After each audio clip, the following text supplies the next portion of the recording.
Have you ever stopped to think about what it would be like to have a place of true rest, even when everything around you seems to be falling apart? Imagine being able to close your eyes and feel that someone much greater is taking care of every detail of your life. This is the invitation Psalm 62 extends to us, to trust in the Lord as our only rock, refuge, and salvation. And that's what we're going to talk about today.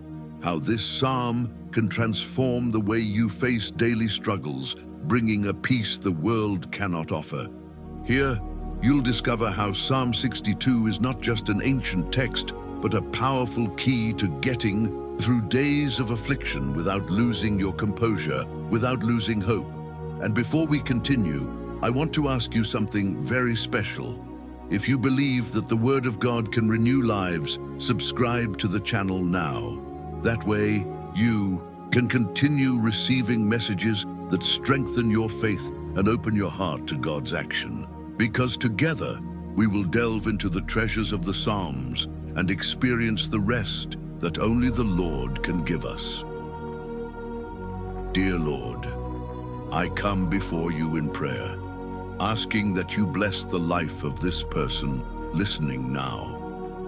May their day be bright, their afternoon filled with peace, and their night surrounded by your care. I pray that every weight be lifted from their heart, that their mind may be calmed, and that every detail of their life be enveloped by your presence. May this prayer be like a spiritual embrace, bringing comfort, hope, and rest. For you are the God who sustains, cares, and keeps us at all times. When we open Psalm 62, we immediately encounter a declaration that is more than poetry. My soul waits silently for God alone. From him comes my salvation. This silence is not one of surrender, but of trust. It is like when a child rests in its father's arms, needing no words, simply confident that it is safe.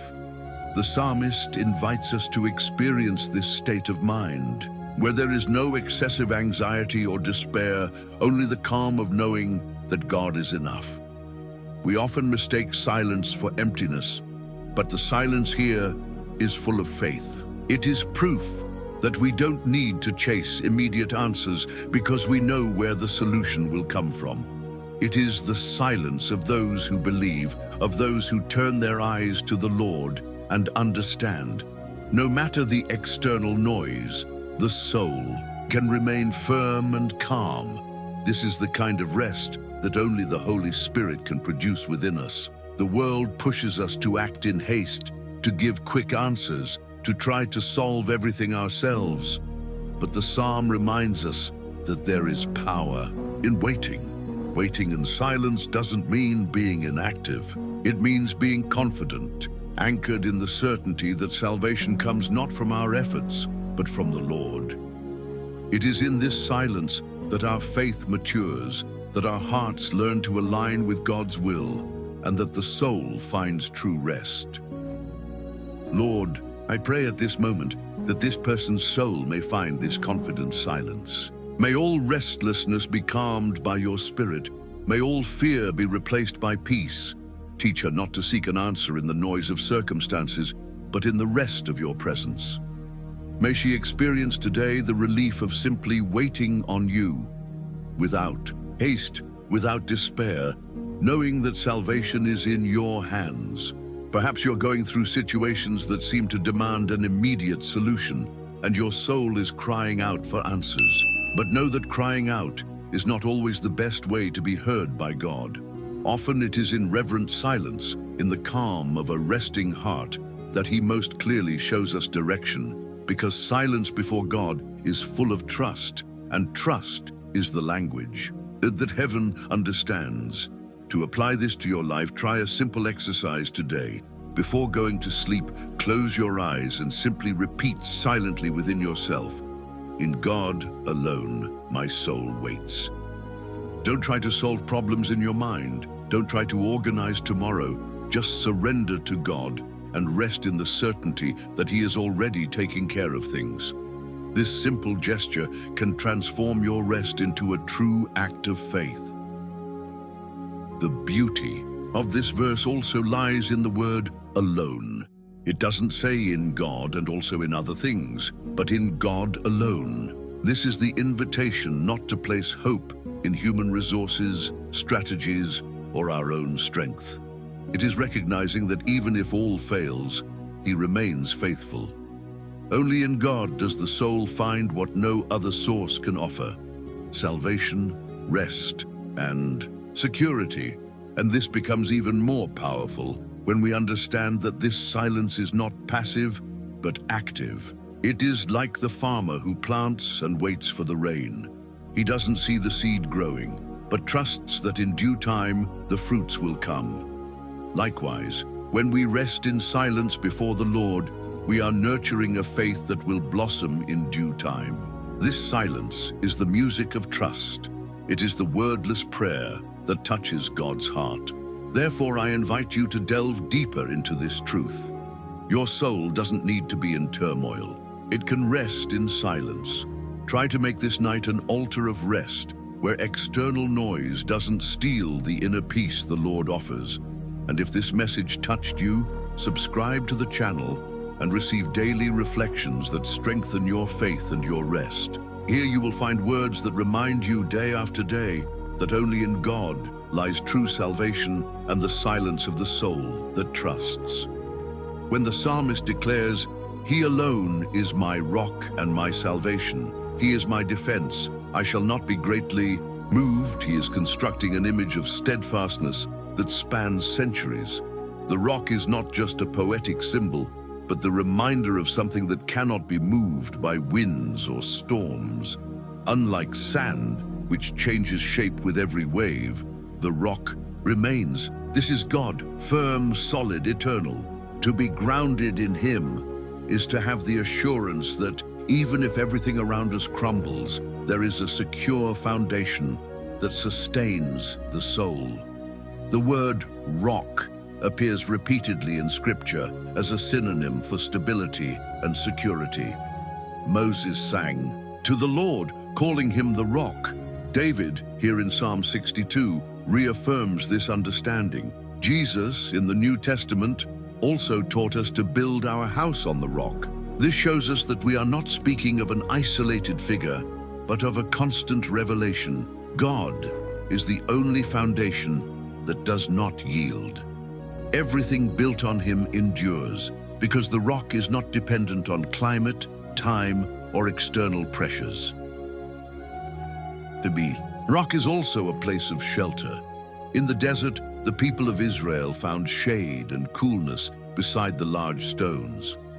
It was there that they rested, escaping the scorching sun.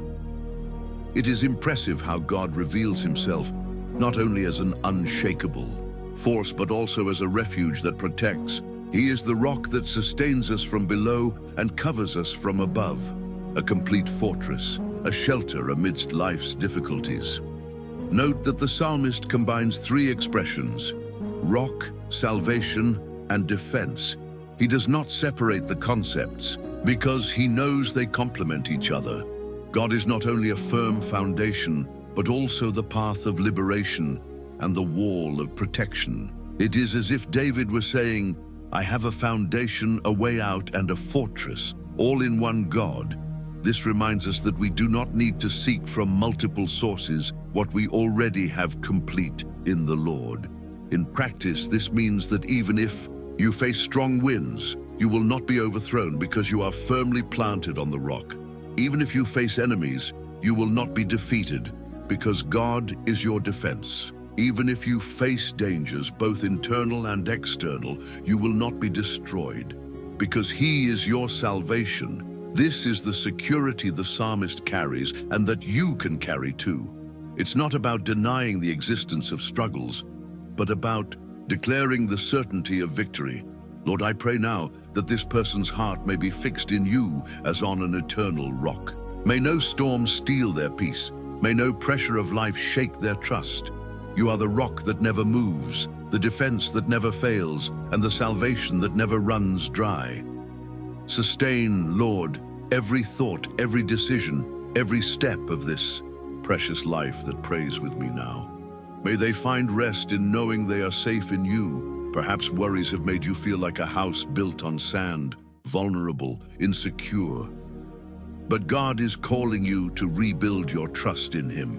When the psalmist says, "I will not be greatly shaken," he doesn't mean there won't be any shaking. He acknowledges that storms exist, but he also confesses, "I will not be destroyed."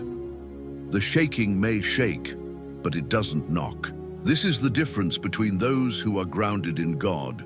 As you apply this truth to your rest, remember that it's not the strength of your arms that sustains you, but the firmness of the rock beneath your feet. When worries come in the night, declare, "I am held by an everlasting rock." This isn't just a comforting phrase, but a confession of faith that aligns your mind with the truth of the word. And by repeating it, your soul finds peace, and your body can finally rest. There's also something profound in the fact that the rock is something external to us. It already exists before we even need it. This means that security doesn't depend on who we are or what we do, but on who God is. His faithfulness does not waver, His love does not wear out, His strength does not fail. Just as a rock does not ask permission to be firm, God does not need favorable circumstances to be unshakable. He simply is.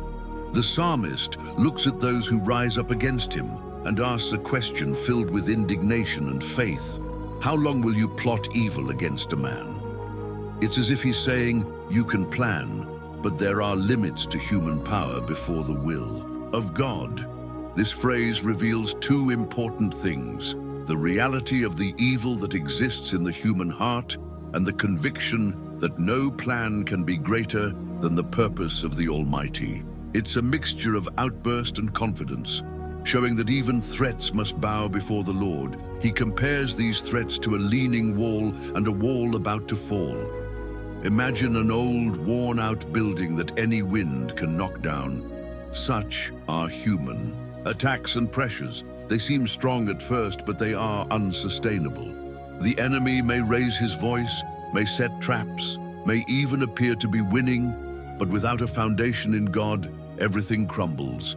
It's as if the psalmist is reminding us that the fragility of evil is always greater than its apparent strength. When you feel surrounded by threatening words, unfair judgments, or situations that seem to want to push you down, remember, the word says that all of this is nothing more than a cracked wall. And anyone who has seen a cracked wall knows that collapse is only a matter of time. This means that the pressure may be weighing on you now, but it is not eternal, because God has already decreed the instability of all evil. What is striking in this text is the clarity with which David describes the enemy's intention. They want to bring down those who are already down. It is the cruelty of the world to attack when we are weak. But here comes divine justice. God does not allow His Son to be destroyed on the ground. Even if the enemy tries to exploit vulnerability, the Lord transforms the weakest point into an opportunity to manifest His strength. Where there is weakness, He raises with power. Lord, I pray now that every threat that arises against this person may be undone like a leaning wall before your power. May the words that seek to hurt fall to the ground. May the plans that seek to suffocate be thwarted, and may her heart remain at peace. May no human pressure be able to steal the certainty that the Lord is her defense and her salvation. Give her rest, Lord, because the enemy's fragility has already been revealed before your greatness. You may be facing harsh words, accusations, or even looks that try to diminish your faith. But the word guarantees those who trust in the Lord will not be destroyed. The threat may shake you for a moment, but it will never have the power to completely knock you down, because your foundation is not a cracked wall, it is the eternal rock. And when the enemy realizes he cannot destroy you, you will see that your victory does not depend on his approval, but on God's favor. Applying this truth, I invite you to now surrender to God the name of whoever or whatever has tried to bring you down. Perhaps it's a situation at work, a word within your family, or even an accusation in your mind. Place everything in God's hands. He is an expert at transforming pressure into testimony, threats into victories, and falls into rises. Like David, you too can say, "They tried to bring me down, but the Lord sustained me." There is also a precious detail here. While his enemies plot, David takes refuge in God. This shows that there will always be two movements happening simultaneously. Evil, trying to act, and God already acting in favor of the righteous. And when these two meet, it is always God's will that prevails. This means you don't need to waste energy trying to respond to every threat. The best silence is trust, because the one who truly responds is the Lord. Looking at this text, we can say that no matter how intense the opposition, it will never be greater than divine protection. The leaning wall is proof that everything that is not founded on God falls sooner or later. So, as you rest today, take a deep breath and declare, "No human threat has power over me, because the Lord is my rock and my defense." This is the kind of confession that brings rest to the soul and quiets the heart. I encourage you to stay connected here, because each reflection is an opportunity to strengthen your faith in the face of life's pressures. If you haven't already, subscribe to the channel and walk with us daily, finding in the Word the sustenance that disarms threats and nourishes your hope. Here together, we will learn to live firmly on the rock, while the walls of evil crumble before the presence of the Almighty. Verse 4 of Psalm 62 opens our eyes to an uncomfortable reality. Not every smile is sincere, not every sweet word is filled with kindness. The psalmist describes people who, on the outside, appear to be in harmony, but on the inside, only plot how to bring others down. This is one of the greatest pains of the human heart, realizing that there are falsehoods masquerading as friendship, but the text doesn't stop at denunciation. It invites us to have spiritual discernment to perceive what lies beyond the surface. The contrast here is stark. On the one hand, the pleasant appearance, on the other, the cruel intention. The image used is that of someone who blesses with their mouth, but curses with their heart. This reminds us that true protection lies not in monitoring people's every look or gesture, but in resting in the God who knows all intentions. He sees what human eyes cannot. He knows how to distinguish between what is a mask and what is real. This warning is essential for our daily lives, because how many times have we felt disappointed when we discovered that someone wasn't who they seemed? The word shows that this is nothing new. It already happened in David's day. The comfort is that spiritual discernment is a gift from God, and He grants it to those who trust in Him. This means you don't need to live in paranoia, but in peace, knowing that God exposes hidden intentions in time. Lord, I pray that the heart of this person now with me may be guarded against all deception. May no sweetened but poisonous word have the power to enter their mind or steal their peace. Grant them discernment to see beyond appearances and wisdom to distance themselves from environments and people who do not come from you. May they rest, knowing that the Lord is their defense against all falsehood. When we think of falsehood, it's easy to look outward, but this text also calls us to look inward. How often can we be living with an appearance of strength, but inside in weakness? The warning also serves to remind us that God is not deceived by our masks. This is not a cause for fear, but for relief. He loves us as we are, not as we pretend to be. Before Him, we need not disguise ourselves. We can rest in truth. In practice, this psalm teaches us not to waste our energy trying to expose false friends or prove hidden intentions. This is God's task. Our role is to remain upright, with a clean heart and firm trust. Sooner or later, appearances fall and reality reveals itself. Evil may deceive for a time, but it cannot withstand the light of God's justice. Therefore, instead of worrying, choose to rest, and when night falls, it is common for the words or actions of others to echo in our minds, keeping us awake.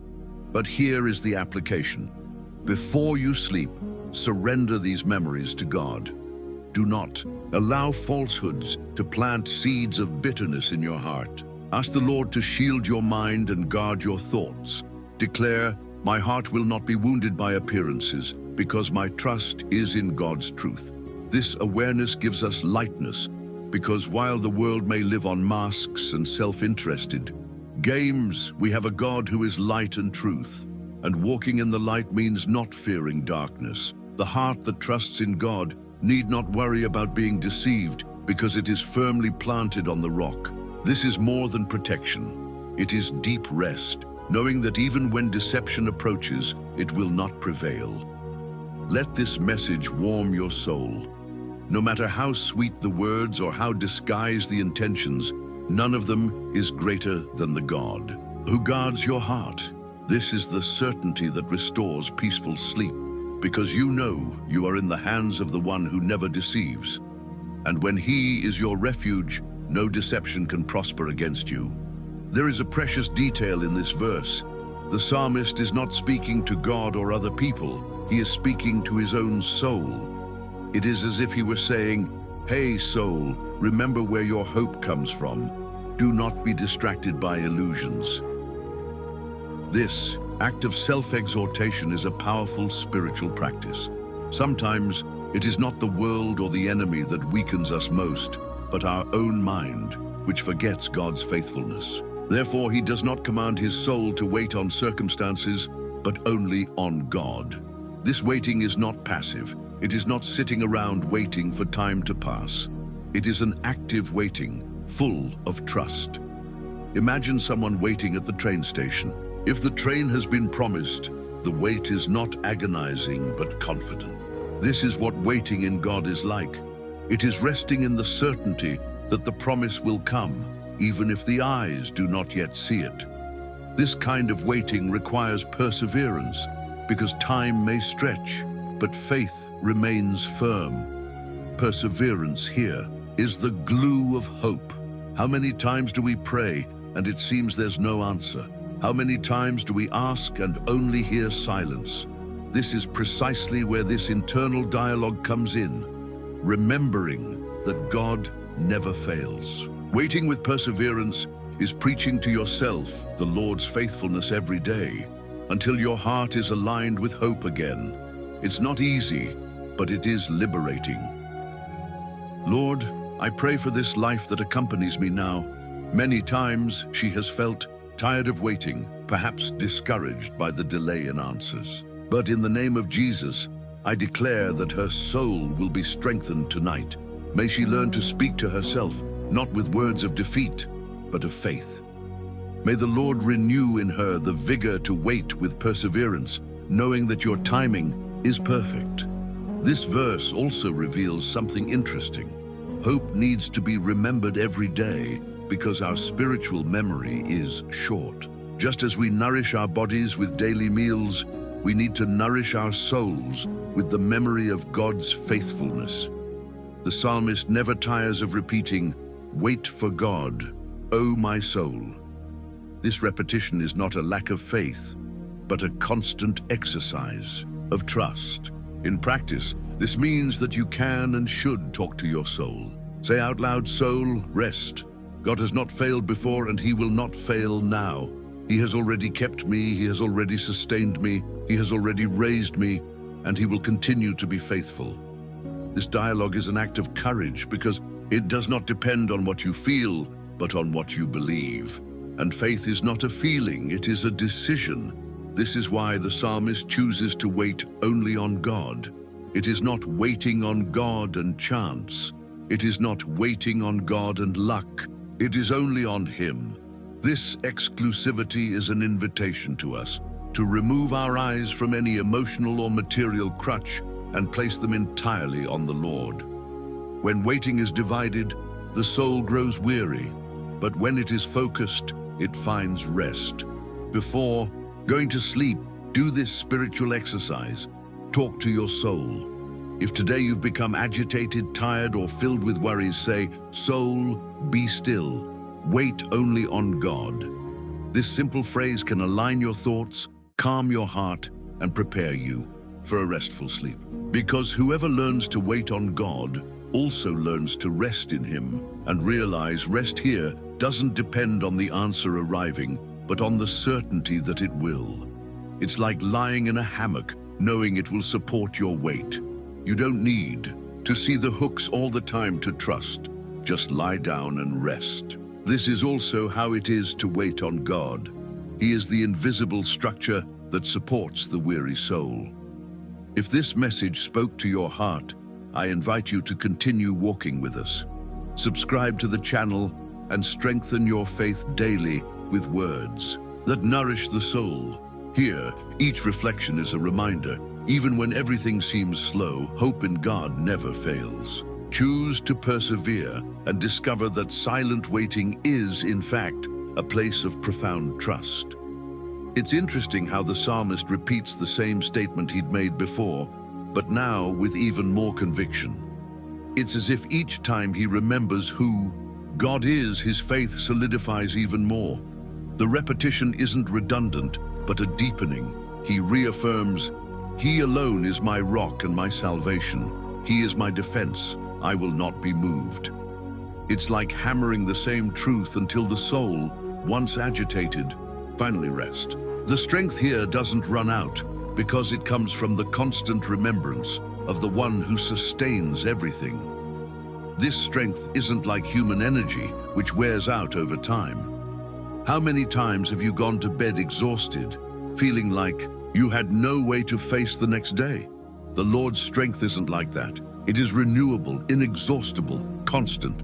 When the psalmist says he will not be shaken, he's not saying he'll never have struggles, but that no struggle will be able to destroy him, because the rock he stands on cannot be moved.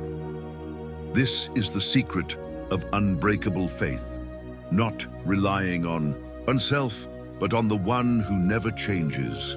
Lord, I pray now for this life that hears me. Perhaps it has come this far tired, without strength, carrying weights that seem greater than it can bear. But I ask that your Holy Spirit be its rock, its defense, its salvation today. May it find rest in you and realize that it doesn't need to hold everything alone, because you are the strength that never fails, the foundation that never gives way. This verse shows us that faith is not an unstable feeling that fluctuates according to the mood of the day. Faith is a firm stance, like someone who plants their feet on the rock and decides not to move, even if the winds blow against it. The secret is this certainty: He alone is. It is not He plus something. It is not He and someone else. It is only He. The strength of faith becomes unbreakable when we remove secondary supports and trust fully in the Lord. How often do we seek other defenses, people, status, money, recognition? But all of these are fragile. The psalmist discovers that his only defense is God Himself. And that is what keeps him from being shaken. Even if the whole world trembles, the soul rooted in God remains standing. It's like a tree that weathers storms, but is not uprooted because its roots are deeply embedded in the right soil. Such is the one who rests in the strength of the Lord. The practice of this verse is both simple and profound. Before sleeping, when your mind is agitated with so many thoughts, repeat softly, "He alone is my rock. He alone is my salvation. He alone is my defense. I will not be shaken." This exercise is not superstition. It is a conscious immersion in biblical truth. It is like watering the mind with peace until the heart accepts rest. Repetition also teaches that our faith needs to be remembered. It is not enough to declare it once and forget. We must return to the rock every day. Strength that does not run out is nourished by memory. Each time you remember who God is, you weaken your fears and strengthen your soul.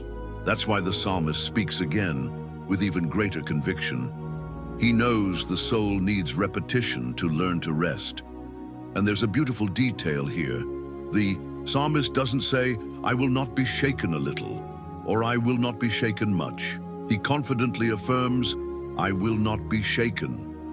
This doesn't mean the absence of pain or sadness, but the certainty that nothing has the power to tear you from God's presence. The Lord's strength is so great that it transforms weakness into resilience, tears into hope, and dark nights into peaceful mornings. I pray that as you listen to this message, the Holy Spirit will engrave this truth on your heart.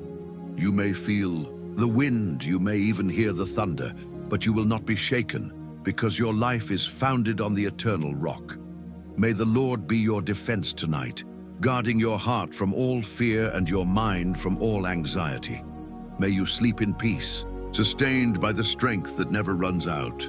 It's striking how the psalmist, in writing this verse, doesn't place his security in human achievements or titles the world can offer. He says, "In God is my salvation and my glory, the rock of my strength."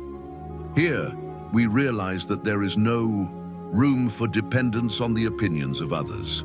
What David discovers is that true dignity, true value, is not found in what people say or fail to say, but in what God establishes. The glory that comes from the Lord is not lost, is not corrupted, and cannot be tarnished. This security, the psalmist proclaims, is like an invisible shield against attacks that try to diminish our identity. How often are we tempted to seek validation in applause, recognition, or status? But the truth is that all of these are fragile. What is exalted today may be forgotten tomorrow. The psalmist found something much more solid. His glory came from God. This is the difference between building on sand and building on rock. When the foundation is the Lord, dignity remains untouchable. And here is an extraordinary detail. The psalmist does not separate salvation and glory. He places them together as if they were inseparable.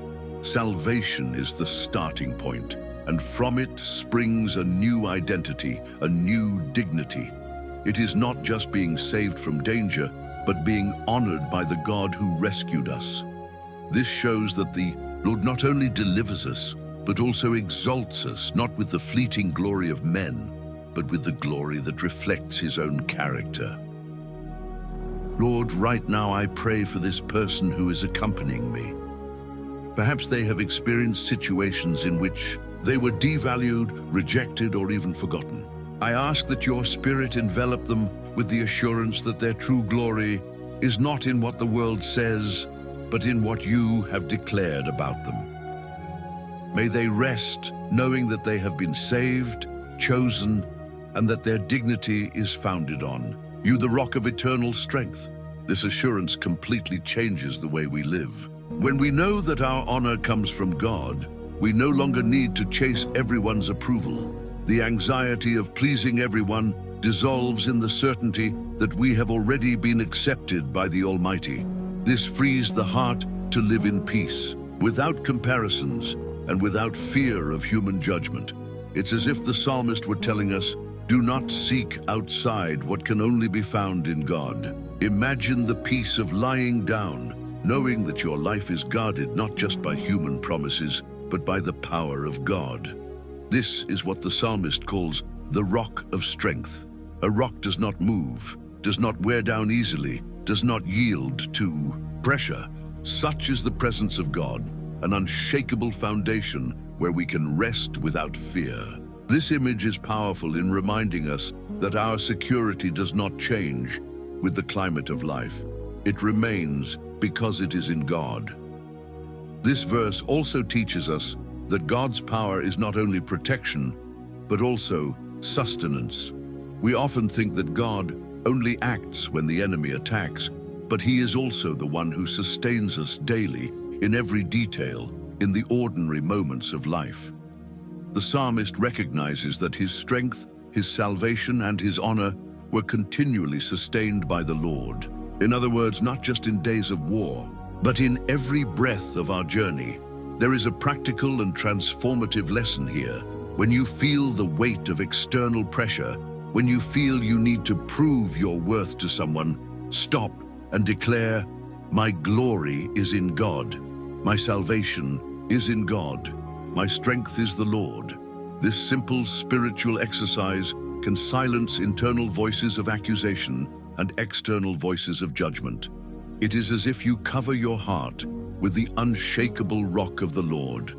I pray again that this word penetrates deeply within you. May you be freed from the slavery of human approval and begin to walk lightly, knowing that your identity is rooted in the Lord. May this truth bring rest to your mind and soul today, allowing you to sleep in peace and wake up renewed. May your confidence be as firm as the eternal rock on which you stand. Know that each reflection here is an invitation to live more deeply in the security of God's power. Continue to strengthen yourself with these words, because when the soul is anchored in Him, not even the greatest storms can steal our peace.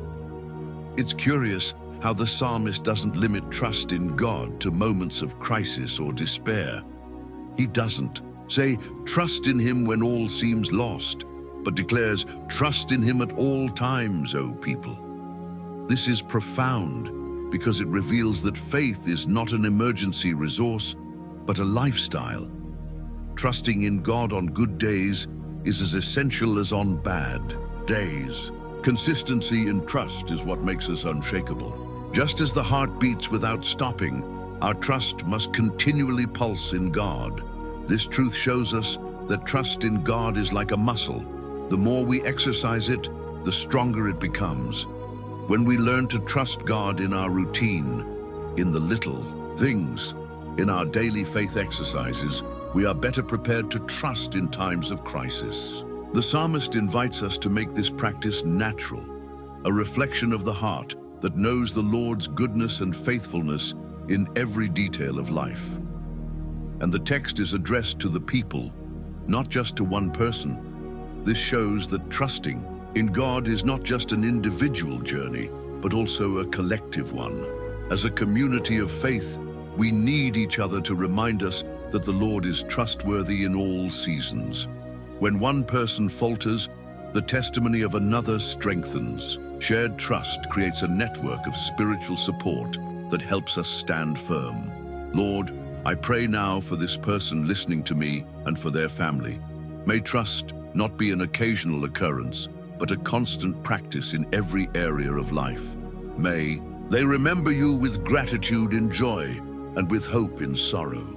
May their faith not depend on the mood of the day or the circumstances, but be anchored in you, who are the same yesterday, today, and forever. The Psalm's invitation also leads us to understand that in all times means in every phase of life. When we are young, we trust in God for the dreams of the future. In maturity, we trust in Him for the responsibilities and challenges of the present. In old age, we trust in Him for rest and eternity. At each stage, trust takes on a different tone but remains alive. This constancy is a testament to God's faithfulness throughout the journey of existence. Trusting at all times also means trusting in all areas of life. Some trust God only for spiritual matters, but keep financial, emotional, or family concerns in their own hands. The psalmist, however, teaches us to surrender everything. God is not Lord of a part, but of the whole. When we trust in every aspect, we are saying, "Lord, you are God over all that I am and all that I have." It is interesting to note that the verb to trust requires surrender. It is not just about believing intellectually, but about resting, letting go of control. It's like lying down on a bed. We trust that it will support our weight. So it is with God. When we truly trust, we let go of the weight of worries and rest in Him.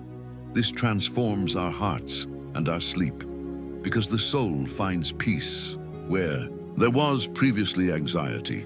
In practice, living this trust means creating spiritual habits that nourish faith. For example, before going to sleep, you can transform the simple act of lying down into an exercise in trust. "Lord, I surrender my day into your hands. I surrender my night my rest, and even my dreams. This simple gesture, repeated daily, trains the soul to trust at all times, even in the hours when you are unconscious. Lord, may this person learn to surrender every detail of their life into your hands. May they not harbor reservations. May they not live controlling what they cannot change, but may they learn to rest in faith. May they discover the lightness of trusting in you, not only when the storm comes, but also when the sun shines. May they know that in you, every time is a time of safety. We delude ourselves into believing that our security lies in the hands of others, whether they are simple or powerful. The psalmist, however, awakens us to a harsh and liberating reality. All men, whether lowly or high, are fragile before the eternal God. The humble may represent simplicity, but they still carry their limitations. The powerful may impress with titles and wealth, but before the Almighty, everything is revealed to be fleeting and without eternal weight. This perspective changes the way we view life's pressures. We often become anxious because we place our hope in people who are unable to meet our expectations. The psalmist shows us that trusting in men is like leaning on shadows. It seems firm for a moment, but soon disappears. Both the vanity of the simple and the illusion of the great are equal before eternity. Only God remains solid. When we understand this human fragility, our soul finds rest. We no longer need to fear the powerful who seem to control our destiny, nor expect too much from those around us. We discover that there is only one who truly governs, the Lord. He is the one who sustains, who opens doors, who closes cycles, and who guarantees the future. The weight of life does not rest on human shoulders, but in divine hands. Lord, in this prayer, I ask that this person be freed from the fear that comes from looking to others. May they not feel pressured by words, threats, or even empty promises from others. Teach them to remember that everyone, great or small, is subject to the same fragility. May their trust not be lost in human hopes, but be firm in you, the eternal rock. The fragility of humankind is also an invitation to humility. When we look at ourselves, we realize that no matter how many achievements we have, we are still dust. This frees us from pride and brings us to our knees before God. True wisdom lies in recognizing our dependence on Him. Those who rely on themselves are doomed to failure. Those who recognize their limitations open space for divine power to act. It's liberating to know that we don't have to carry the burden of controlling everything. When we accept our fragility, we find space for God's strength to manifest. Just as a clay vessel reveals the value of the treasure it holds, our weakness points to the greatness of the Lord. He does not choose us for our strength, but to reveal His glory in our weakness. The psalmist not only denounces human vanity and lies, but directs us toward deep rest. Do not be deceived by the shine of appearances. What seems solid in this world is, in fact, transitory. What is eternal is in God. This awareness gives us the courage to sleep in peace without fear of what men can do, because we know that only the Almighty has the final word. Lord, I pray now that this person listening to me may have peace amid all human relationships. May they know how to deal with people without excessive fear, without unrealistic expectations, remembering that all human authority is limited. May she find rest in realizing that you alone are sovereign, and that life, no matter how powerful it seems, is beyond your control.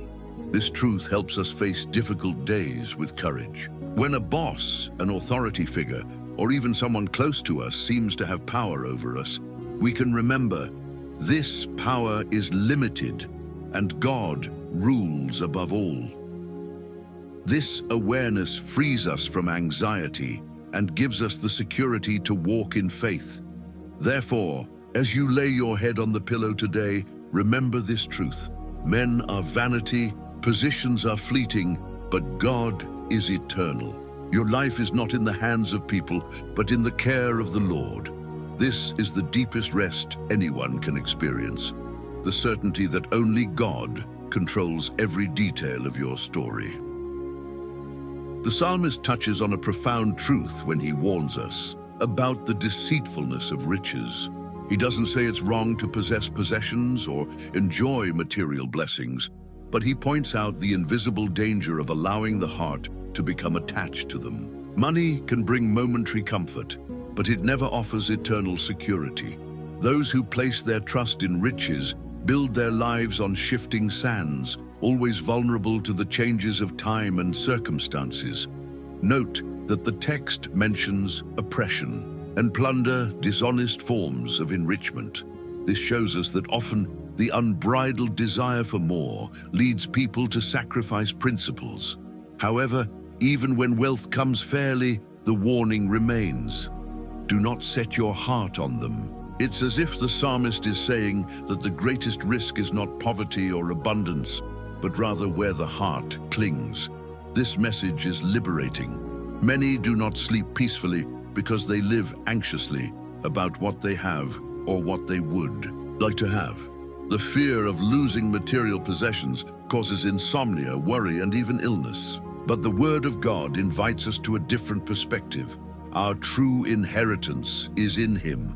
Nothing can steal the treasure of those who trust in the Lord, for He is wealth that is neither spent nor lost.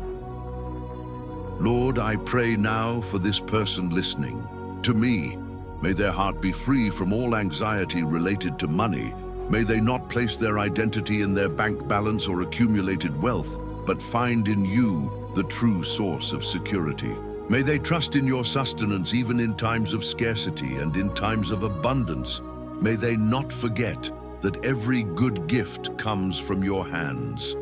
The illusion of riches is also treacherous because it promises control.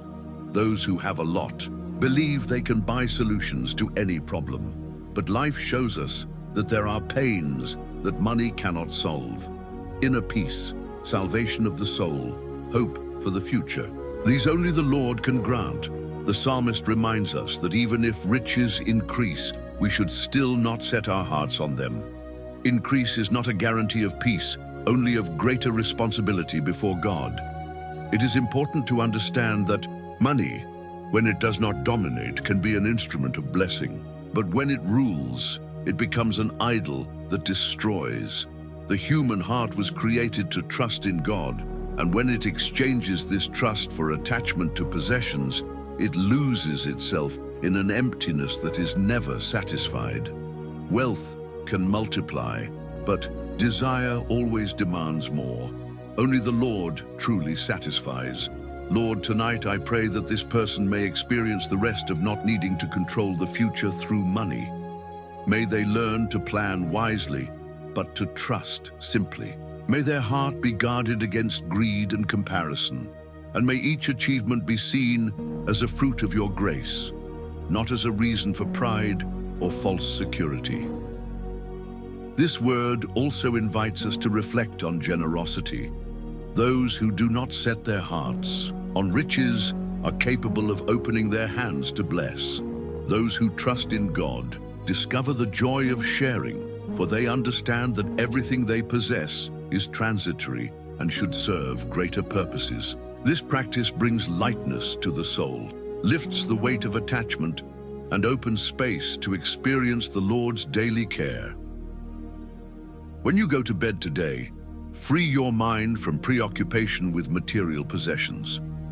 Take a deep breath and silently declare, "My true wealth is in God, not in the things of this world." This simple practice transforms the heart, aligns thoughts, and brings peace to the night's rest. Sleep becomes deeper when it is not hampered by fears of loss or endless ambitions. God spoke once, "I have heard this twice, that power belongs to God." This statement is not just poetry, it is the foundation for life. To hear twice what God said once is to learn to engrave within ourselves the truth that sustains our steps. In a world where voices compete for attention, we are trained to turn our ears to the voice that does not change. When we recognize that power is His, we stop measuring reality by appearances and begin to breathe by faith. The soul finds rest because it no longer needs to control the uncertain. God's power is not an impersonal, cold, and distant force. It is holy, wise, and loving power. He does not demonstrate strength out of vanity, but out of redemption. His power creates, sustains, and guides history without losing sight of the individual. This changes the way we get through the night. The pillow is not just foam. It is a silent altar where we confess that He who rules galaxies also guards our sleep. We do not need to force results, just align our hearts with the King who reigns. When David writes that he heard twice, he suggests spiritual practice, repeating, meditating, remembering.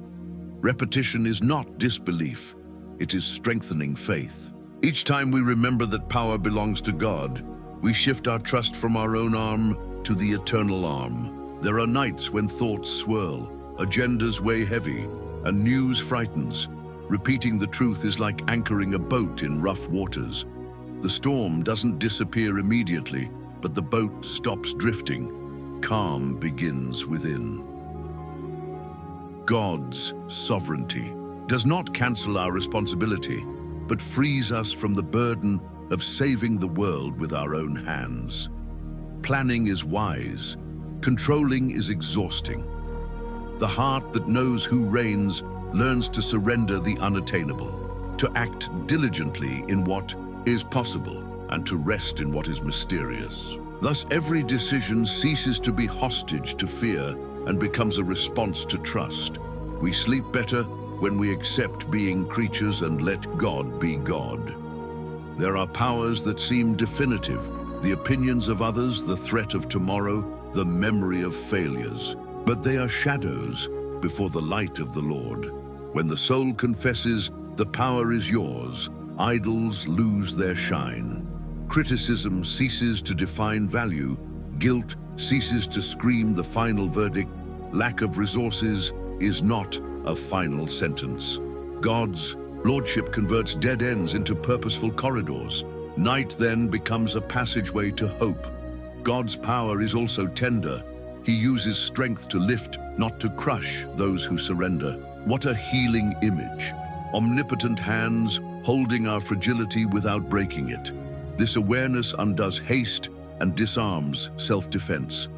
Instead of negotiating with fear, the soul learns to rest under the hand that protects, corrects, and guides. Those who have a God like this need not sleep with their eyes open. Close your eyes, open your heart, and rest in the Father's lap. Believing that power belongs to God protects us from arrogance when everything goes well and despair when everything goes wrong. In success, we give glory. In the desert, we ask for grace. This posture provides emotional stability. We don't get too carried away with applause. We don't crumble with criticism. The Lord is the centerpiece. The night, which could amplify noise, becomes a classroom. We take a deep breath, remember who we belong to, and let the truth re-educate us from within.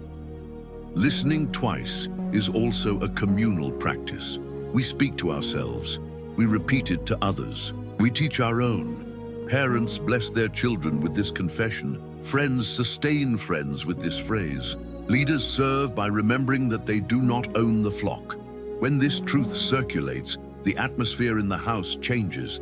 Arguments lose strength, comparisons lose their grace, envy loses its ground. Everything becomes lighter because glory is not ours to carry, nor is the world ours to hold. Ultimately, this truth calms prayer. We ask fervently but without panic. We intercede with tears but with hope. Peace comes not from guaranteeing outcomes, but from resting in the God who can do all things and who loves us. Night becomes an act of faith.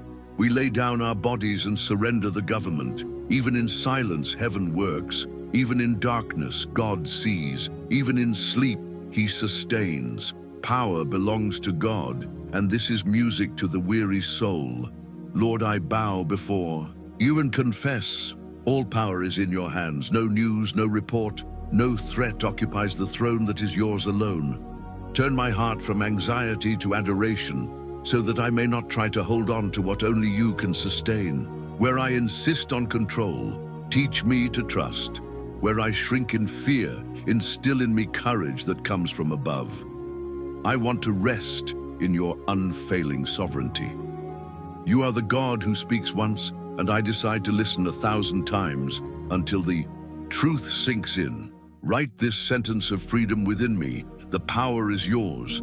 With this, I release weights that don't fit me, abandon the illusion of control, and receive the light yoke of walking with you. Embrace my thoughts now, organize my emotions, and transform weariness into an invitation to your lap. I surrender to your loving rule. I know that your power is not tyrannical, it is perfect and good. Therefore, I ask that you use your strength to heal what hurts, undo old knots, and open doors consistent with your purpose. Where there are doors closed for protection, grant me patience. Where there are doors opened by your favor, grant me courage. Teach me to discern your timing and your will, and may my rest be the fruit of this attunement with your heart. Guard my home with your strong arm. Invisible but real, fences surround this room. Rebuke all that disturbs, silence accusing voices, quiet disturbing memories. May your peace descend like gentle rain, washing away tension from shoulders, loosening the jaw, slowing the mind. May every muscle receive the message. Power belongs to God, so the night can be peaceful. I surrender to you the people I love and the situations I don't know how to resolve. I don't abandon them. I entrust them to you. While I sleep, work in places I can't reach, talk to those I can't convince, move what my hands can't touch. May I wake tomorrow to cooperate with your action instead of trying to replace you. May I be an answer to prayer, not a source of affliction. May your omnipotence teach me meekness. Those who know you can do all things don't need to shout to be heard. Give me gentle words, firm steps, and a teachable spirit. Take away the haste that makes me impatient and the stubbornness that makes me stumble. Fill the spaces of my day with purpose and the spaces of my night with rest. Make my heart a sanctuary where your will is good, perfect, and pleasing. I reject the fear of tomorrow because tomorrow is in your hands. I replace catastrophic scenarios with promises of care. Where I imagine loss, remind me of your presence. Where I imagine lack, remind me of your provision. Where I imagine loneliness, remind me of your spirit within. I place before you work, finances, health, and relationships and declare, you reign over them all. Speak to me even in my sleep. Use dreams to comfort, guide, and encourage. If there is something to adjust, correct it with your word. If there is something to celebrate, teach my heart to be thankful. And when the clock ticks, may I advance toward rest, assured that not a single minute escapes your control. I rest not by escape but by faith. The power is yours, and I belong to you. Receive, Lord, the surrender of my body. May every heartbeat be liturgy, every inhalation prayer, every exhalation surrender. Your hand sustains me, your gaze guards me, your love defines me. If I wake at dawn, may I find your peace awaiting me. If the day dawns heavy, may the memory of your power lift me up. I choose to rest under your lordship. And now, Father, I seal this night with the confession that frees and organizes the soul. All power is in your hands. I praise you because you are great, just, and good. I place my name, my story, and my future before your throne. May your rule reign within me, may your will guide me, and may your rest inhabit me. Lead me to sleep as one leads to still waters, and keep me safe. You know, when we think of power, we almost always associate it with brute force, control, and imposition. But the psalm leads us to a surprising secret. To you also, O Lord, belongs mercy. Here, David reveals something profound. God's power is not dissociated from his compassion. He does not rule like earthly kings, who often use authority to crush. The Lord rules by balancing majesty with tenderness. This changes everything. It means that the same arm that sustains the universe is the arm that wipes away our tears at night when no one else is watching. God's mercy is what keeps power from becoming distant. He is too great to need to prove anything, and too loving to ignore our fragility. That is why every prayer is heard, even if it seems small compared to the grandeur of the cosmos. The psalmist invites us to realize that mercy is the lens through which we must view divine power. Without it, we would only have fear. With it, we have hope. Sleeping with this in mind is like lying on a bed made of trust. Mercy is not just forgiveness. It is active care. It is God stooping to our level. It reaches us when we are broken, when we have no arguments or strength. Mercy covers us when guilt screams, when our conscience weighs heavily, when the day's failures remind us that we are not perfect. In that moment, the heart can rest, knowing that the Lord is not ready to punish, but to restore. That is why, when we fall asleep, we can release the burdens of guilt and rest under a God who understands our weaknesses. The interesting thing is that, among so many cultures of the time, gods were seen as distant, angry figures who demanded sacrifices to avoid destroying their worshippers. But the God of Israel reveals himself differently. He has absolute power, but he clothes it with mercy. This difference is radical. We do not need to earn his favor, because his mercy already flows toward us. It is like the sunlight that rises each morning without needing to be asked. Realizing this, each night becomes a reminder. Tomorrow, there will be a new dose of mercy to sustain our steps. Mercy also redefines our expectations. We often think we need to deliver impeccable results, always be strong, and never fail. But God's mercy allows for the process. He doesn't demand immediate perfection. He walks with us, molds, corrects, and lifts us up when we fall.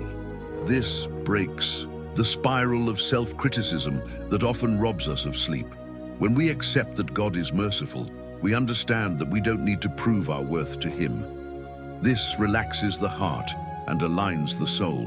And there's a beautiful detail. Mercy isn't just something we receive. It's something that transforms us. Those who experience God's mercy begin to live differently. They begin to look at others not harshly, but with compassion. If God, being holy, looks at me with mercy, how can we not look at others with more patience? This transformation changes relationships, disarms conflicts, and plants seeds of peace. Even the ambiance of a home changes when mercy is the tone of the heart. In the silence of the night, when everything seems most intense, it is precisely mercy that envelops us like an invisible blanket. It reminds us that we are not measured by our wrongdoing, but loved despite it. This merciful love does not ignore our pain, but embraces it. It does not overlook our mistakes, but invites us to be transformed. And this invitation, far from being burdensome, is a relief. It is being able to fall asleep knowing that tomorrow there is a chance to begin again. Another striking aspect is that God's mercy is renewed daily, not because it wears out, but because we are the ones who need it anew each day. This means that there is no night so long, nor error so profound, that mercy cannot reach. With each sunrise, God is declaring, "I am still here, ready to walk with you." This certainty dispels anxiety about the future, because we know that tomorrow we will not face alone. When thinking about God's mercy, it is impossible not to feel gratitude. It's a constant yet often unnoticed gift. How many times have we been spared from greater consequences? How many times have we been strengthened when we were about to give up? Mercy is like air. We only notice its absence when we think we're about to suffocate, but it is always there, sustaining, renewing, restoring. The heart that learns to see it lives less anxious and more serene.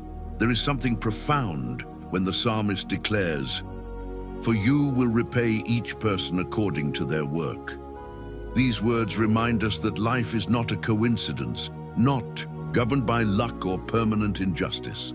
There is a God who observes everything, who weighs intentions and actions, and who, in his time, acts with perfect justice. This certainty brings peace, because even when we see inequality and pain, we know that the final word does not belong to chaos, but to the Lord. God's justice is different from human justice.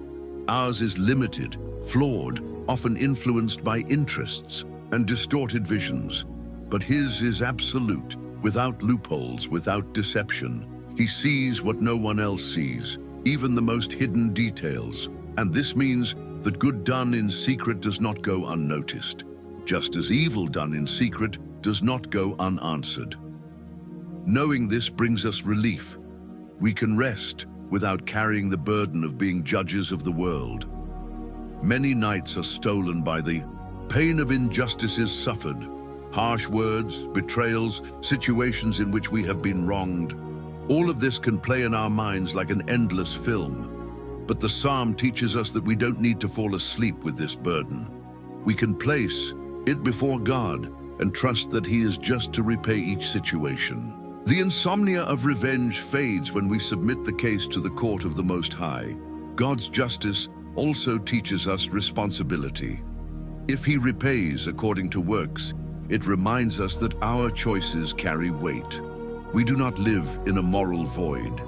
Every gesture of kindness or wickedness counts before him. This should not generate fear, but reverence. It is like living knowing that we are before a Father who loves us, but who also calls us to maturity. This awareness shapes our steps and brings us closer to a life of greater integrity. The precious detail is that divine justice is never separated from mercy. While God repays, he also offers forgiveness to those who repent. This shows that his justice is not cold, but relational. He does not desire only to punish, he desires to restore. And so we can sleep peacefully. If we err, there is forgiveness. If we suffer injustice, there is reparation. The heart finds balance in this perfect balance between grace and truth. Thinking about God's justice is also remembering that nothing is in vain. The good you've done and seem forgotten will be remembered before him. Every tear, every silent prayer, every gesture of love was not wasted. Life is not forever unfair. It is being guided toward a just outcome in God's hands. This certainty places a pillow of peace beneath the head of those who choose to trust. And if at times it seems that the wicked prosper, the psalmist shows us that this prosperity is fleeting. God is not distracted or forgetful.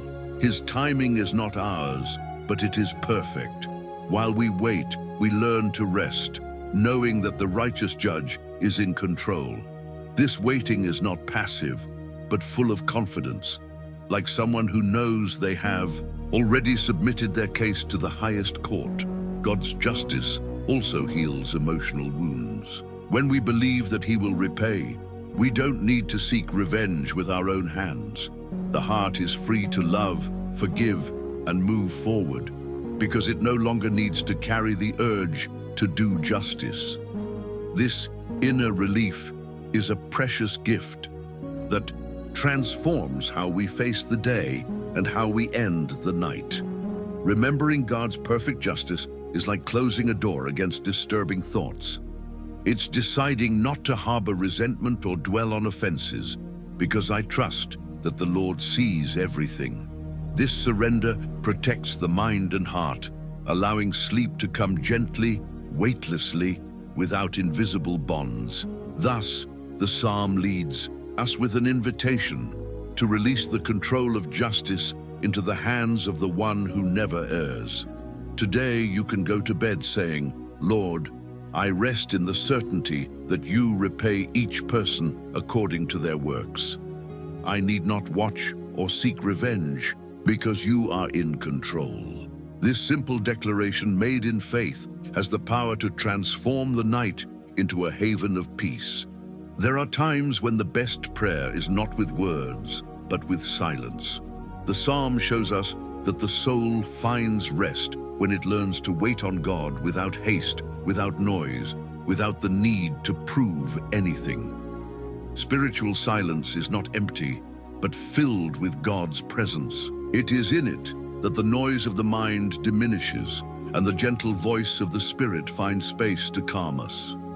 Silence before God is a form of trust. When we talk too much, we sometimes reveal our anxiety. But when we are silent, we are saying, "Lord, I trust in you. I don't need to explain. I don't need to insist. You already know." This kind of silence is not omission, but mature faith that rests in divine care. It is a language that only those who learn to wait understand. Many people don't sleep because their minds keep shouting. Thoughts, worries, fears, and memories occupy the inner space. But when we practice spiritual silence, it is as if we put each thought in order, leaving it at the feet of the Lord. This act opens space for peace to invade the heart and anxiety, to dissolve, bringing serenity to lie down and rest. Silence also teaches us to listen. We often ask God for answers and signs, but we don't give ourselves time to listen. When we are silent, we discover that He speaks between the lines, in whispers, in the stillness. It is in silence that the soul perceives details previously ignored. And this nightly habit of closing our eyes in silence before God opens doors to revelations and directions that would not come amidst the noise. It is important to remember that spiritual silence is not an absence of relationship, but depth. It brings us closer to God in a more intimate way, because in silence we recognize our limitations and give the Lord room to act. Inner noise is the attempt to control. Silence is absolute surrender. Thus, each night can become a training ground for trust, preparing the soul for restorative sleep. The practice of silence before God is also emotional healing. How many wounds are nourished by the words we repeat in our minds? When we stop repeating accusations and pain and simply become silent, we give the Holy Spirit space to comfort. This healing process happens gently, like a balm applied to open wounds, until the heart feels light. In spiritual silence, we discover that we don't need immediate answers. We just need God's presence. It's a surrender that says, even though I don't understand everything, I trust. This is the perfect environment for sleeping peacefully. When the mind accepts that it doesn't need to resolve every detail, the body relaxes, the heart rests, and the soul finds balance. This silence can also be seen as a form of worship. It's not just about ceasing to speak, but about acknowledging who God is. It's as if we say, "You are enough, I am silent before your greatness." This act of reverence creates a sacred atmosphere even in the simplest of rooms, transforming the moment before sleep into an altar of silent worship. For those who experience anxiety, spiritual silence can seem difficult at first. But the more we practice, the more we realize it is a gift. It is in silence that we understand we are not alone, that there is a greater presence sustaining us. And this in itself changes the quality of rest, because we lie down in complete trust. You can try this practice. Turn off your thoughts for a few minutes, breathe deeply, and simply say, "Lord, I am here." Then let the silence be your prayer. This simple exercise can become a powerful habit, capable of transforming restless nights into nights of profound peace, because in silence, God works and the heart learns to trust. It's interesting to note how the psalm insists on repeating certain truths. To some, it may seem like mere redundancy, but spiritually, it's a reinforcement. Our minds need to hear what edifies more than once, because thoughts of fear and doubt also repeat themselves within us. Therefore, the psalmist reiterates that his hope is in God, reminding himself and his listeners that trust must remain firm, even when our hearts waver. This repetition is like an anchor cast into the turbulent sea of life. Every time the current of worries tries to drag us away, the soul clings to the truth already declared. God is our refuge and our rock. By repeating this, faith is strengthened, not as if forcibly convincing ourselves, but as if remembering something essential that cannot be forgotten. This is how spiritual repetition works. It nourishes the soul's memory. It's also important to note that repetition is not only for God, but primarily for ourselves. God doesn't need to hear the same thing over and over to be convinced, but we need to repeat it for the truth to penetrate deeply. It's a spiritual discipline that transforms the mind, clearing the noise of anxiety and reinforcing the conviction of divine presence. Thus, faith becomes firmer with each repeated declaration. Repetition in the psalm is, in a sense, like breathing. Inhaling and exhaling is a constant, natural, repetitive movement, but indispensable for life. Likewise, repeating that our hope is in God is a spiritual breath. Without it, the soul suffocates under the pressures of the day. But when we breathe this truth, our spiritual life is filled with oxygen and peace flows within us. Another powerful point is that repetition prepares us to resist the onslaught of doubt. When the temptation to distrust God arises, the soul is already trained with firm declarations of trust. Repetition acts like a shield. The more we reinforce the truth, the more protected we are from the lies that try to weaken us. That's why the psalmist isn't afraid to repeat the same things. He knew he was strengthening his own faith. Repetition is also a lesson for others. By writing or singing the same truth over and over, the psalmist was not only building his own faith, but also leaving a legacy for those who would come after. Each time we repeat the word, we are sowing seeds of trust that can sprout in the hearts of those who hear us. It's like a song that won't leave our heads, only in this case, it's a song that plants hope and faith. For those facing difficult days, repeating the same prayer may seem monotonous, but it is precisely this practice that soothes the heart. It's like rocking a child to sleep. The repetitive rocking generates comfort and security. Thus, the weary soul finds rest when it becomes accustomed to hearing itself say, "My hope is in God." It is this spiritual rhythm that prepares the heart to fall asleep in peace. Repetition is also an act of spiritual resistance. While the world repeats messages of fear, insecurity, and discouragement, we repeat the message of faith. This creates a countercurrent, an inner protection that prevents us from being swept away by the negative voices around us. Thus, each repetition is like building a wall against oppression and making room for hope to flourish. It's important to emphasize that repetition shouldn't be mechanical, but conscious. Each time we say, "My hope is in God," we must put intention and faith into it. This way, it's not just a spoken phrase, but a reaffirmed truth. The heart participates, the mind agrees, and the soul is strengthened. It's an exercise that leads us to live more consciously of God's presence and care.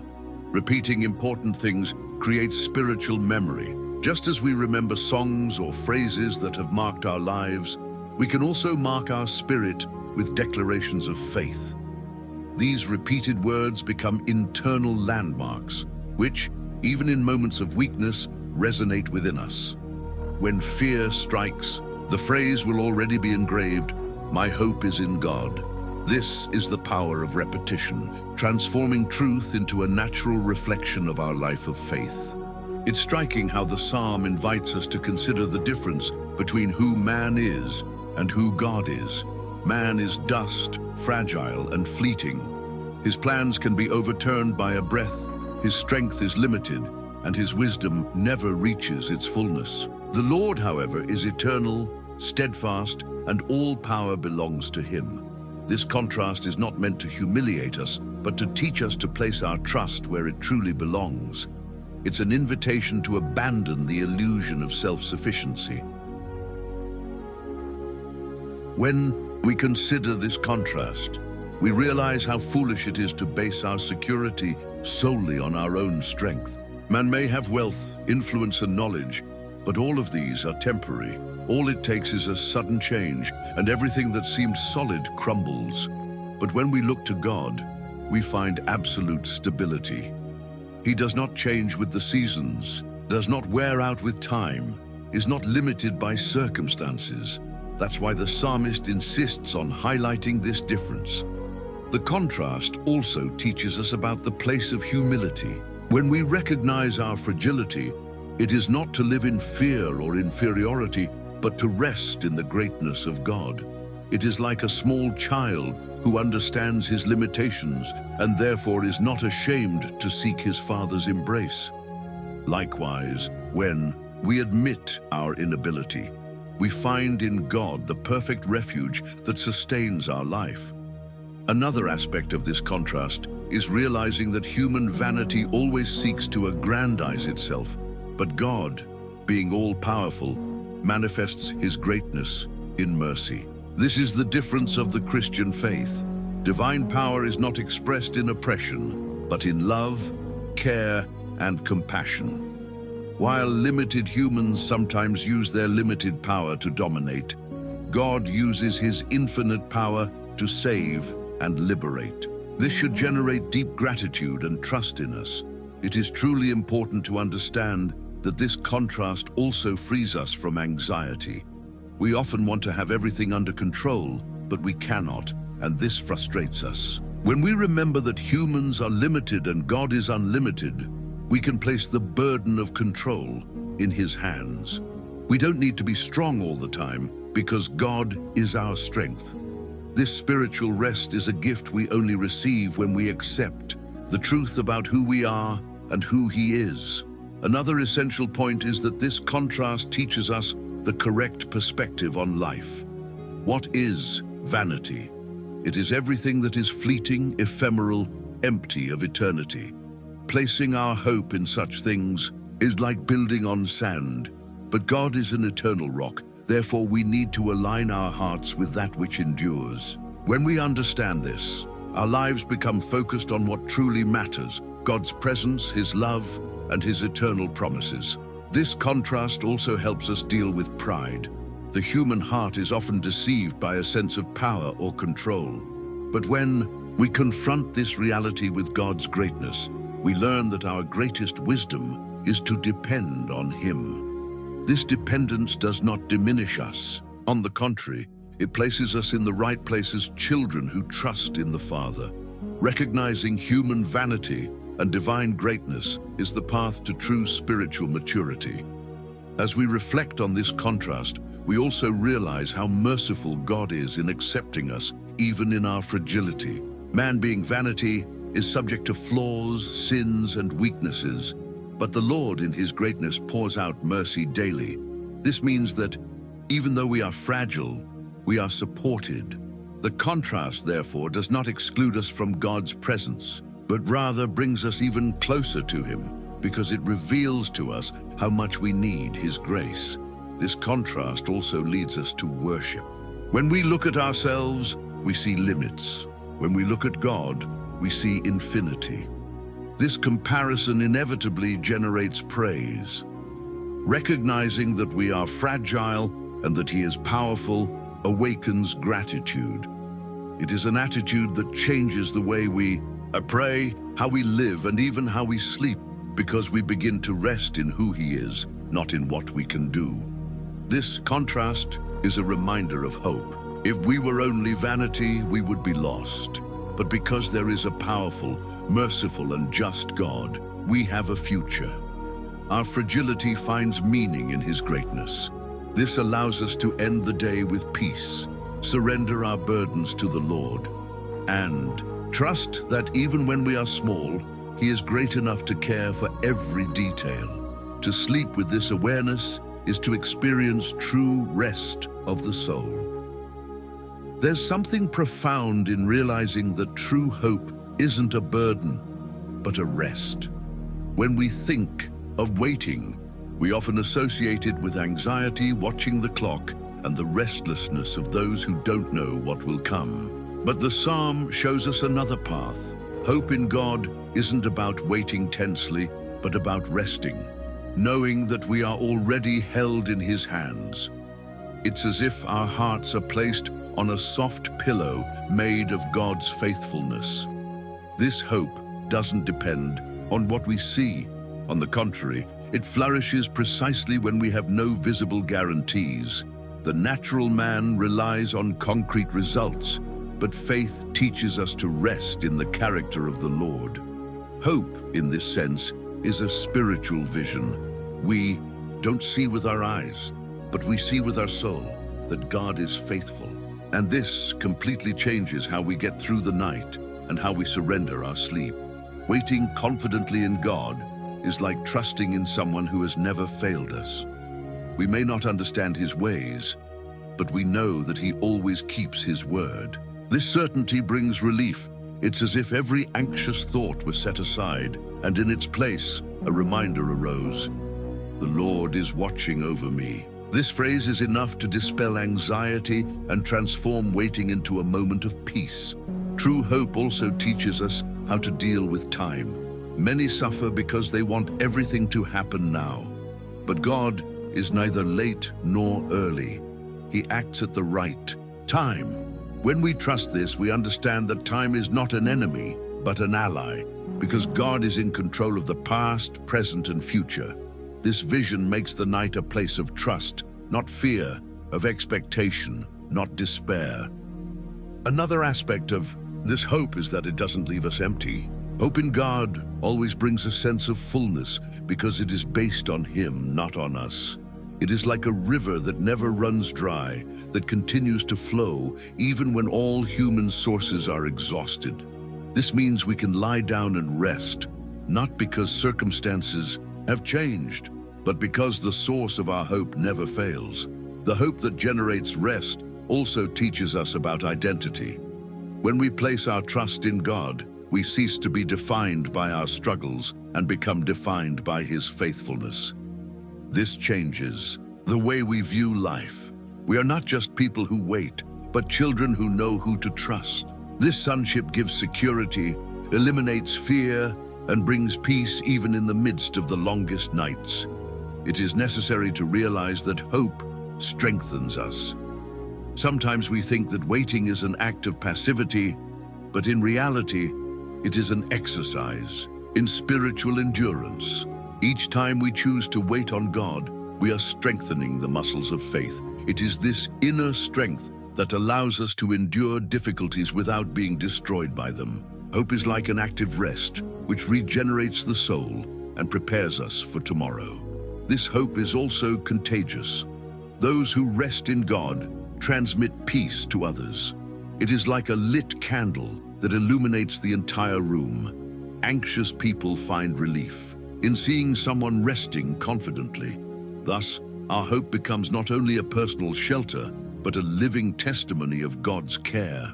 Sleeping in peace, in this sense, is also a way of preaching, showing that trust in God is sufficient.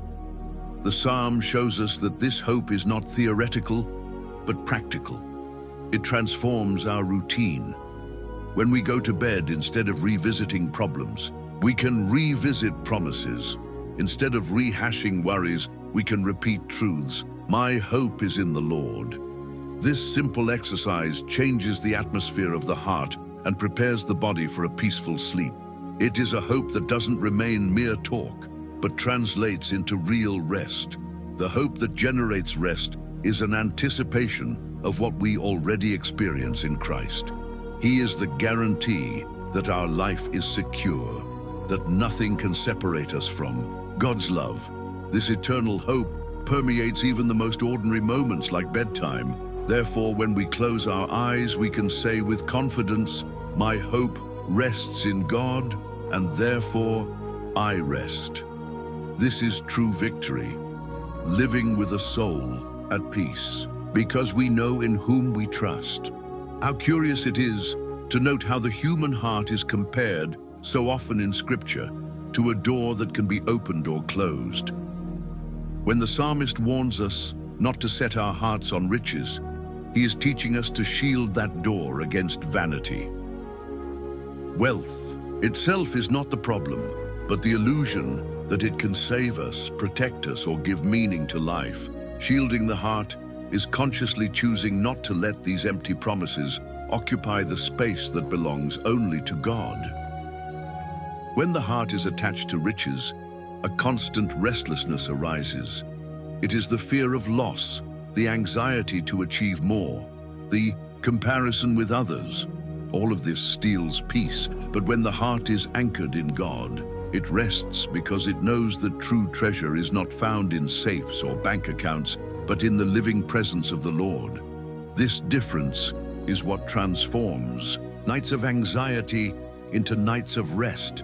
Shielding the heart against vanity is also understanding that riches cannot last eternity. Everything we gather in this world stays here, but what we deposit in God stays with us forever. When we remember this, we don't cling to what is fleeting, but cultivate what has eternal value. Faith, hope, love, and intimacy with the Creator. This awareness liberates us and brings serenity to the soul. It's important to remember that vanity isn't just found in material possessions, but also in the pride of the heart. It's the illusion that we are self-sufficient, that we don't need God. This is perhaps the most subtle form of deceptive wealth, trusting in ourselves. But when we admit our dependence and surrender control to the Lord, our heart becomes armored, because there is no room for illusions when the truth dwells within us. Armoring the heart doesn't mean living in fear or rejecting the blessings God gives us. It means using them without letting them use us. It's being able to enjoy achievements without being enslaved by them. It's recognizing that every gift comes from God and that He is the source of everything. This attitude of gratitude protects us from vanity because it places our hearts in the right place, on the altar of worship. There is also a practical aspect to this armor. When we pay attention to what occupies our minds before bed, we can perceive what has dominated our hearts. If the last hours of the day are filled with financial worries, comparisons, or unbridled desires, it's a sign that we need to align our hearts. But if they are filled with gratitude, praise, and trust, it's a sign that the armor is working. A heart armored against vanity is like a spiritual fortress.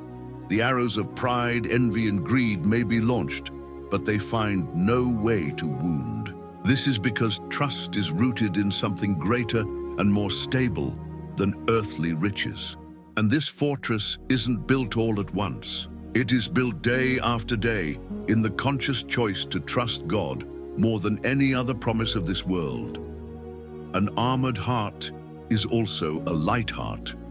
Those who are not attached to vanity sleep better, live more freely, and see life with different eyes. Instead of carrying burdens, they surrender everything to the Lord. Instead of exhausting themselves trying to hold on to what they cannot control, they learn to trust in God's care. This lightness is a sign of spiritual maturity, a silent testimony that the Lord is sufficient. Shielding the heart against vanity is also a way to protect relationships. Often, the unbridled pursuit of wealth and status destroys families, friendships, and even communion with God. But when the heart is protected, people begin to value things more than things. Love replaces competition, gratitude replaces envy, and peace replaces comparison. This is a wealth that no thief can steal. Shielding the heart against vanity is living against the world. While many chase recognition and possessions, the Christian learns to rest in the sufficiency of Christ. This attitude not only brings peace, but also honors God, because it shows that He is life's greatest treasure. As I lie down, this truth becomes a silent prayer. Lord, You are my greatest good, and in You I find all my security. Trust is like a balm for a restless soul.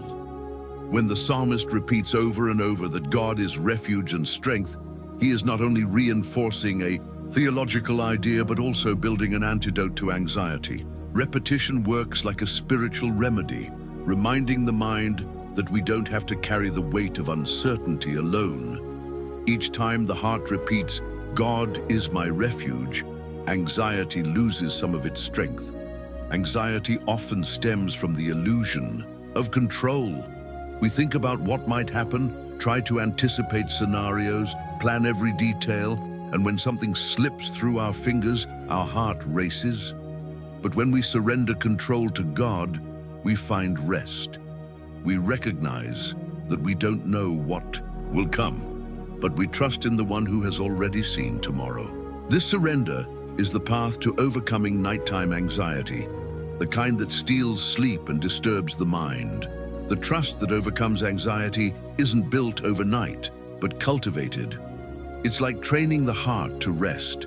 Each night, when we lie down, we have the opportunity to reinforce this exercise, letting go of fears and embracing trust. It's a daily choice that becomes a habit. The psalmist knew this, and that's why he repeated, "My soul waits silently for God alone." This practice is like placing a pillow of peace beneath a weary mind. Trusting doesn't mean ignoring problems, but putting them in perspective. Anxiety grows when problems seem bigger than anything else. But trust dwarfs these giants because it reminds us that God is infinitely greater. When we meditate on this, our mind calms and our heart finds the courage to rest. This process transforms the night into a sanctuary of trust, where every anxious thought is replaced by an act of faith. Anxiety also feeds on what if? What if it doesn't work out? What if I lose? What if I don't make it? But trust responds with even if. Even if everything fails, God remains in control. Even if I don't see the solution now, He's already taking care of it. This contrast is powerful because it changes the way we see life. The what if paralyzes, but the even if liberates and opens space for true rest. It is crucial and necessary to understand that trust in God is not passivity, but active rest. It doesn't mean folding our arms and letting life pass us by, but living with the certainty that we don't have to carry the burdens alone. We do our part and rest in God. This attitude gives us lightness and frees us from the anxiety that arises from overwhelm. The psalm invites us to this balance, to trust deeply and act with serenity.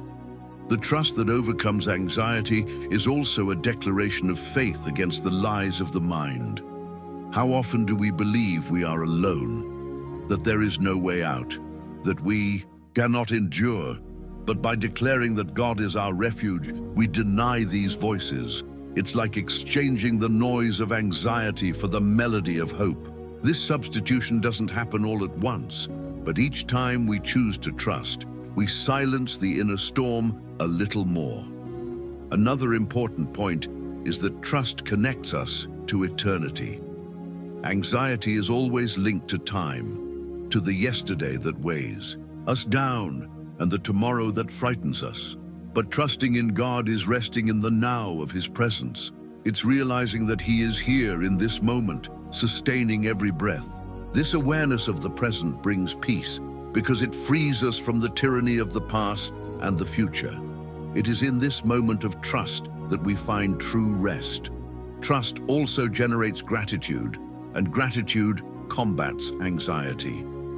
When we remember the times God has already cared for us, our minds are calmed. It's as if each memory is a building block for the strength of faith. A grateful heart looks back and sees deliverances, and this becomes fuel for trusting in what is yet to come. Anxiety feeds on forgetfulness, but trust grows in the memory of God's deeds.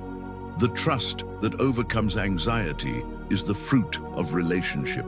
It's not just about repeating phrases, but about knowing the one we trust. When we know God's heart, we know that He does not fail. This gives us the courage to close our eyes without fear, because we know that He watches over us. True rest is only possible when we find shelter in that which never fails.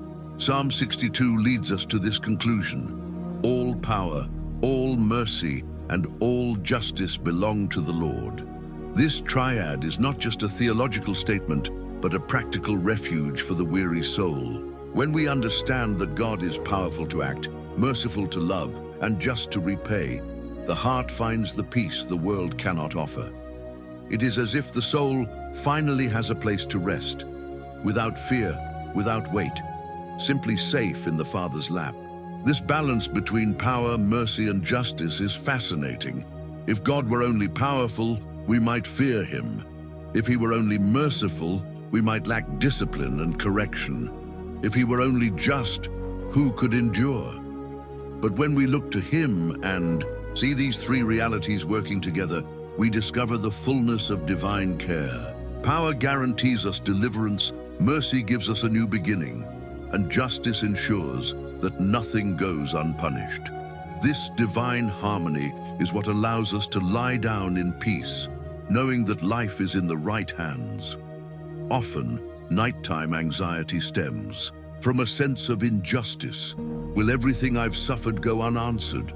Or from fear, will I have the strength to carry on? But when we remember that power, mercy, and justice belong to the Lord, these questions dissolve. We don't need to justify ourselves or bear the struggles alone. We can rest because he is capable, he loves us, and he acts with righteousness. This awareness is like an antidote to the turbulent thoughts of the night. Rest in God is not an act of escaping reality, but of surrender. It doesn't mean ignoring problems or pretending there is no pain. On the contrary, it means placing every detail before the one who has the power to transform, mercy to welcome, and justice to correct. It is trusting that when we close our eyes, the Lord continues to work on our behalf. Thus, even in the midst of battles, we can experience the serenity that only comes from above. This triad also speaks of inner balance. Many live burdened with guilt, trapped in the past, and forget mercy. Others rely on mercy but lose their sense of justice. And still others see only God's power but confuse it with harshness. When we unite the three, we experience a complete God. He does not leave us without correction, does not abandon us when we fall, and does not fail to defend us. This balance heals emotional wounds and frees us from distorted images of who God is. At the end of Psalm 62, the message is clear.